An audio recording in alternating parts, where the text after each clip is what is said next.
Our lesson today comes from the Gospel according to Matthew chapter 18, starting with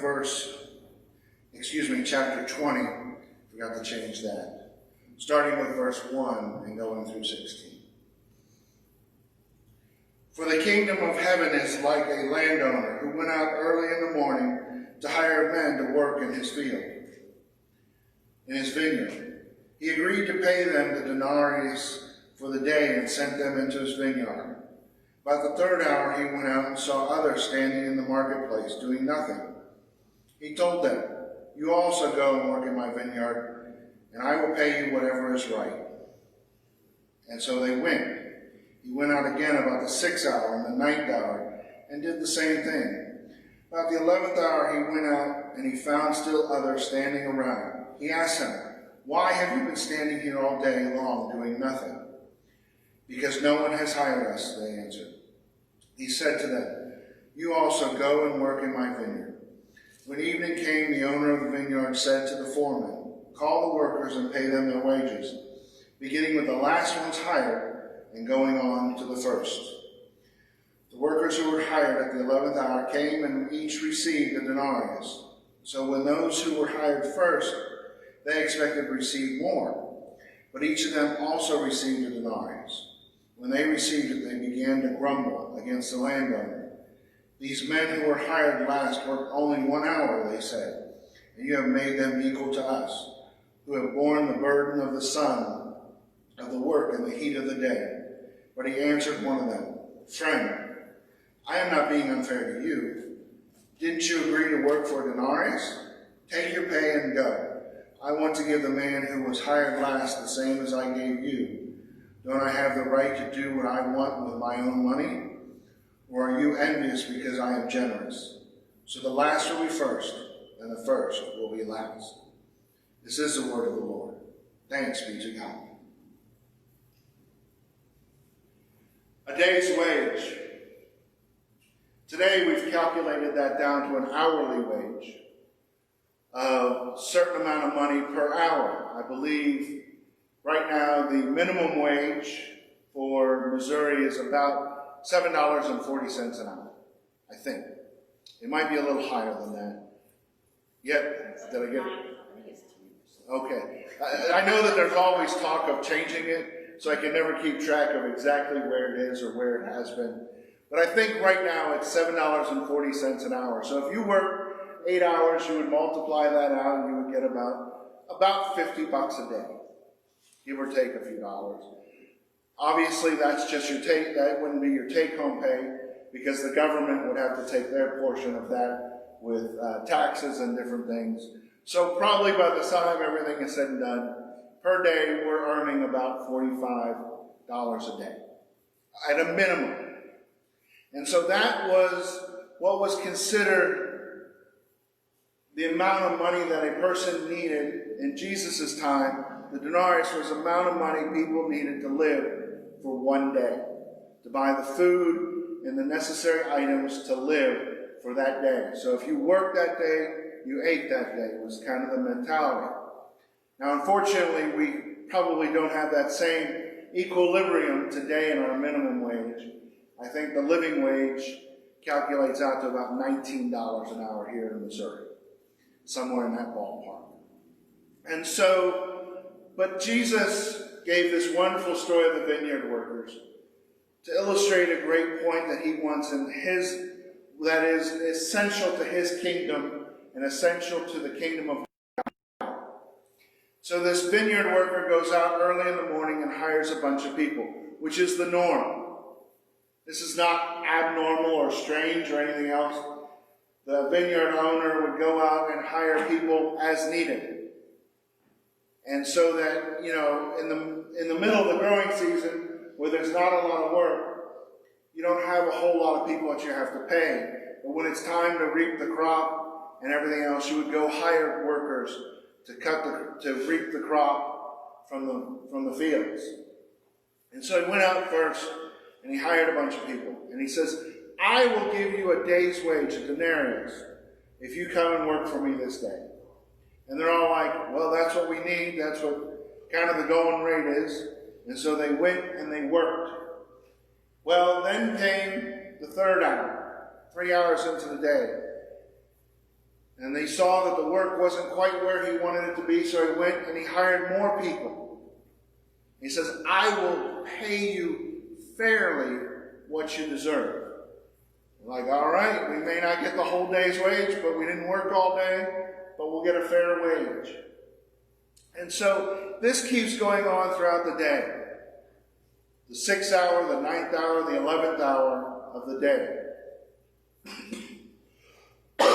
And so, as it's going on, each one is told that they will get a fair wage, never knowing exactly what they're going to get at the end of the day. Well, they do their work, they get everything reaped up, they get everything taken care of in the vineyard, and it's time to make payment for what has happened. So here, you're getting paid the day you work. You work for a day, you get paid for the day. Kind of a nice system instead of having to wait a couple days until everything gets figured out and get your paycheck later. But the vineyard owner says, I want you to line up the men to pay them, starting with the last one hired and going through to the first. Which is a weird system in my books, because if you came there first, you should get out of there first and get to the end first. And so that was the expectation of everyone else, but once the line started and they started handing out the money, the last ones hired, who had only worked about an hour or two, were getting a day's wage of denarius. And so the guys who were at the end, who had worked all day, were like, woohoo, yeah, we might get more money. I mean, if they're going to treat the 1 hour worker with this day's wage, what are we going to get that's been here for the entire day working? And so that was kind of the hope and the plan, that everything would work out this way. So they kept going, and the 6 hour person was getting a day's wage. The 3 hour person was getting a day wage. And so the ones that came first thing in the morning was hoping for a little bit more. Well, they were handed a denarius also. And they began to grumble. Now the last ones hired were ecstatic because they got more than they ever expected. An hour's worth of work for a day's wage. It's kind of a nice deal. And so the first ones that started working started to grumble and complain and go, wait a second. How is it that they get a whole denarius and we only get one? We bore the burden of the day, we worked hard, we did more, we got more accomplished, and we had to work through the heat of the day. Why is it that we are not getting more than them? And so the master turns to him and goes, well, what's it matter to you if I want to give them a denarius or less than a denarius and give you what I agreed to give you? We negotiated that morning that she would come and work for a denarius, for a day's wage. Not less than. If my generosity is that I wanted to pay you more, then it would be more. But why is it to you that you grumble when I'm generous to those who came late? And this image of the kingdom of heaven is kind of a teaching to all of us. Because there's always that grumbling about the kingdom of heaven, about the people who have come to Christ or found their faith early in life and those who find it later in life. Or for the Sadducees and the Pharisees of Jesus' time, who were upset that the kingdom of heaven was being opened up to tax collectors and prostitutes and sinners, as much as it was for them, the righteous ones. The ones who had kept all the rules and kept all the commandments for their entire life are now being told, the kingdom of heaven is open to all. Come and rejoice. They're the ones grumbling, going, well, we should get more when we get in there because we've been doing this longer than anyone else. Same argument happens today when someone makes a deathbed confession. We ask those questions. We always say, or maybe the person who's on death row, who makes a confession of faith there at the last minute. We go, well, they never really did anything to prove their faith. Are they really getting the benefits of faith?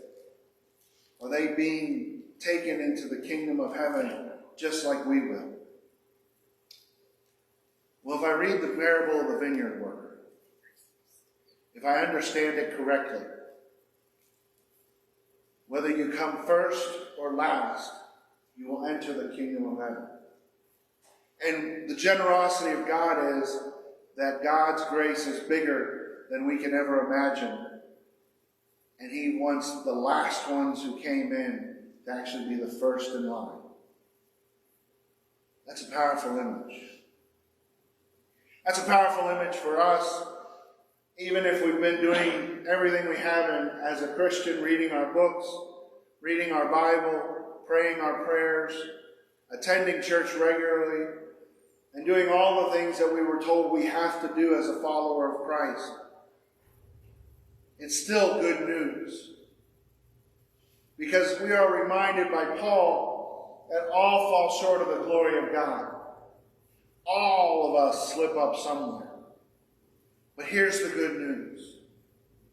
The kingdom of heaven is open to us. The kingdom of heaven will let us in.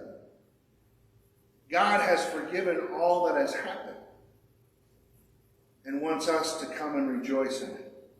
And so the generosity of God should not be overlooked at all, should not be squandered away, should not be made fun of, because God's generosity is the same generosity we receive.